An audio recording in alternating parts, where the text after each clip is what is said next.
Hello guys, నేను మీ గురిజాడలత. ఇప్పటివరకు నా ఛానల్ని ఎవరైతే సబ్స్క్రైబ్ చేసుకోలేదో ముందుగా సబ్స్క్రైబ్ చేసుకోండి. అలాగే బెల్ ఐకాన్ని ఆన్లో పెట్టుకోండి. ఈరోజు రెసిపీ వచ్చేసి తోటకూర ఫ్రై. ఎలా ప్రిపేర్ చేయాలో చూద్దాం. ఆకుకూరలు చాలా మంచిదండి హెల్త్కి. డైలీ ఒక ఆకుకూర, మీరు ఏ వెజిటబుల్స్ అయితే తింటారో అవి డైలీ ఒక ఆకుకూర అనేది మీ డైలీ రొటీన్లో పెట్టుకుంటే చాలా బాగుంటుంది. హెల్త్ చాలా బాగుంటుంది అన్నమాట. హెయిర్కి, ఫేస్కి, స్కిన్కి అన్నిటికీ మంచిగా పనిచేస్తుందండి. ఆకుకూర కంపల్సరీ తింటూ ఉండండి. ఇప్పుడు తోటకూర ఫ్రై ఎలా ప్రిపేర్ చేయాలో చూద్దాం. మీడియం సైజ్ ఆనియన్స్ 2 తీసుకొని చిన్న చిన్న ముక్కలుగా కట్ చేసుకోవాలి. అలాగే పచ్చిమిర్చి ఒక 4 తీసుకొని అవి చీలికలు చేసుకొని చిన్నగా కట్ చేసుకొని పక్కన పెట్టుకోవాలి. తోటకూర చక్కగా కొంచెం పెద్దగా కట్ చేసుకొని శుభ్రంగా కడుక్కోవాలండి. ఇసుకుంటుందండి తోటకూరలో ఎక్కువగా. మంచిగా కడిగేసుకొని పక్కన పెట్టేసుకోవాలి. ఇప్పుడు స్టవ్ మీద ఒక కడాయి పెట్టుకొని అందులో తగినంత ఆయిల్ యాడ్ చేసుకోవాలి. ఆయిల్ హీట్ అయిన తర్వాత అందులో పచ్చిశనగపప్పు, అలాగే సాయి మినపప్పు, ఆవాలు వేసుకొని అవి కొంచెం చిటపట్లాడించి అందులో ఎండుమిర్చి అండి 4 ఎండుమిర్చి వేసుకుంటున్నాను. కారం వేయము. ఎండుమిర్చి, పచ్చిమిర్చి వల్లే ఘాట్ అనేది వస్తుంది కాబట్టి కొంచెం ఎక్కువగా వేసుకోవాలి. ఎండుమిర్చి వేసుకొని అవి బాగా ఫ్రై అయ్యేంత వరకు కలుపుకోవాలన్నమాట.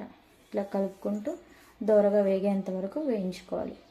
అందులో 2 రెబ్బల కరివేపాకు వేసుకొని చిటపట్లు అన్నిచ్చి తర్వాత అందులో చిలికలుగా కట్ చేసిన పచ్చిమిర్చి, అలాగే చిన్న ముక్కలుగా కట్ చేసిన ఆనియన్స్ వేసేసుకొని చక్కగా కలుపుకోవాలండి.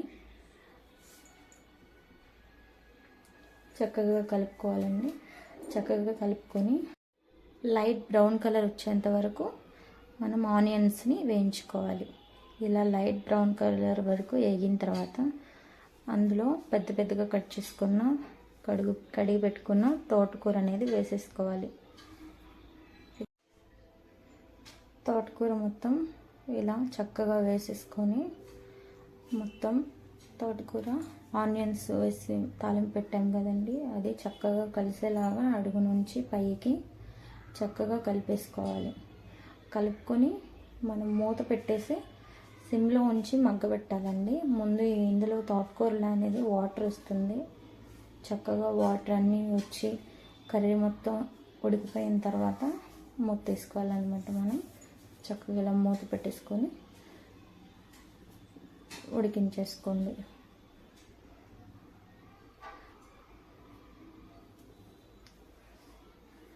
చక్కగా మధ్యలో ఇలా మూత తీసుకొని కలుపుకుంటూ ఆకు అనేది మాడనివ్వకుండా మధ్యలో మూత తీసుకొని మిక్స్ చేసుకొని మళ్ళీ మూత పెట్టేసి మగ్గనివ్వాలండి.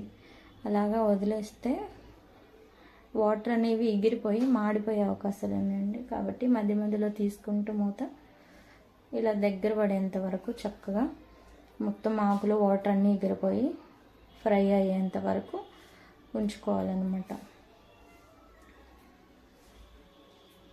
చూస్తారు కదా, ఇట్లా మంచిగా ఫ్రై అయిపోయినాక ఇందులో మనం ఒక 1/2 టీ స్పూన్ పసుపు వేసుకోవాలి. అలాగే రుచికి సరిపడా ఉప్పు కూడా వేసుకోవాలి.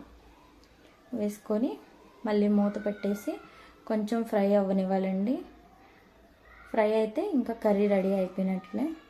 ఇంకా మనం ఇందులో కారం అనేది వేసుకోకూడదండి. ఎండుమిరపకాయలతోనే కారం అనేది వస్తుంది. ఇప్పుడు కర్రీ రెడీ అయిపోయినట్లేనండి.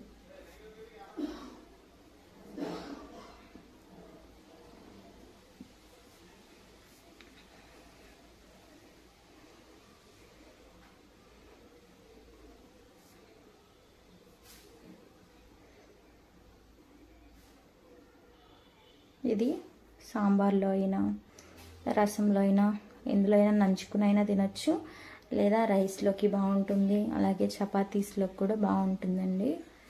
ఈ విధంగా ట్రై చేయండి. కొంతమంది కారం అనేది వేసుకుంటారు, కానీ తోటకూరలో కారం వేసుకుంటే బాగోదండి. ఎండుమిర్చి పచ్చిమిర్చితోనే ఘాటు అనేది వస్తుంది. మనం తోటకూర ఉడికిందా లేదా అనేది ఇలా చెక్ చేసుకోవాలన్నమాట. అది నలుగుతుంది అనుకున్నప్పుడు మనం స్టవ్ ఆపేసుకోవడమే. అది ఉడికిపోయిందండి, స్టవ్ ఆపేసి సర్వ్ చేసుకోవడమే. చూసారు కదా, సింపుల్గా తోటకూర కర్రీ ఇలా ప్రిపేర్ చేశాను. అందరూ తప్పకుండా ట్రై చేయండి, హెల్త్కి చాలా మంచిదండి. అలాగే ఇప్పటివరకు నా ఛానల్ని ఎవరైతే సబ్స్క్రైబ్ చేసుకోలేదో సబ్స్క్రైబ్ చేసుకోండి, బెల్ ఐకాన్ ఆన్లో పెట్టుకోండి. లైక్ చేయండి, షేర్ చేయండి, కామెంట్ చేయండి.